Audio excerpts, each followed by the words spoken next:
Namoonni baay'een was kan jettu tanaa fi were kan jettu kana maal akka ta'an yoom akka fayyadaman illee hin beekanii jechuudha. Tokkoon isaa haa ilaallu. Inni jalqaba maalidha? Was.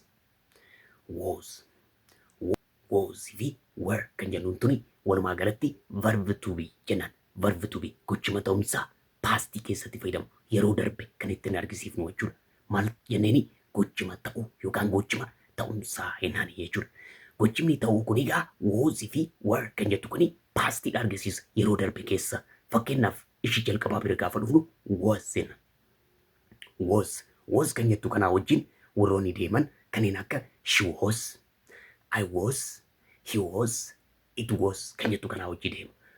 Were kan jettu kun immoo we were, you were, they were jenneetu hojii fayyadamu jechuudha. Amma was eenyu hojii akka fayyadamu beeknee jirra. Were kan jettu kun immoo eenyu hojii akka fayyadamnu laallee jirra jechuudha.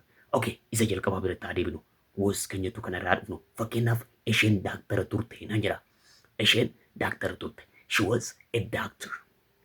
She was a doctor. Isheen maal turte yeroo darbe keessa? Daaktara turte. Garuu amma daaktaraa miti jechuudha. She was a doctor jenna. Maal argisiisa? Ta'uu argisiisa. Gocha raawwachuudhaa miti jechuudha. Mee ani barataan ture. Ani barataan ture gaafa jechuu barbaadan immoo I was a student. I was a student. Yeroo darbe keessa ani barataan ture. Amma garuu barataa miti jechuudha. Haaraa ture. Haaraa ture. It was new. It was new. It was new jettan haaraa ture. Yeroo darbe keessa haaraa ture. Amma garuu haaraa miti. Ta'uu argisiisu jechuudha. Okay, inni lammii Ameerikaa ture. Inni lammii Ameerikaa ture. He was American. He was American. He was American jettan. Isa lammaffaa bira gaafa dhufnu immoo were. Were jennaan.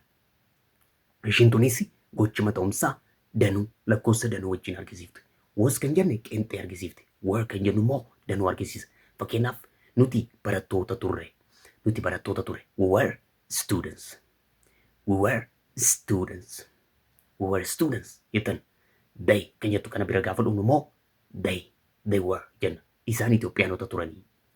Isaan Itoophiyaanota turan. Gaafa inni immoo they were Ethiopian. They were Ethiopian. They were Ethiopian jenna.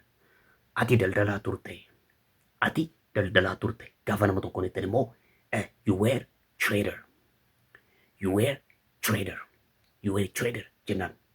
You're gonna say you were trader jennee waamna. Kanaafuu was kan jettu kanaa fi were kan jettu kana adda baafannee jirra jechuudha. Verb to be jennaan yookaan immoo gochima ta'u yookaan gocha ta'u kan jenneen yeroo paastii yookaan immoo kan darbe argisuudhaaf itti fayyadamu jechuudha. Okay, isin immoo komantiidhaan ani saayintistiin ture naan jedha. Ani saayintistiin ture. Akkasumas immoo isaan taphattoota kubbaa miilaa turanii. Isaan taphattoota kubbaa miilaa turan kan jettu lamaan kana komantiidhaan naaf ka'a. Stay blessed.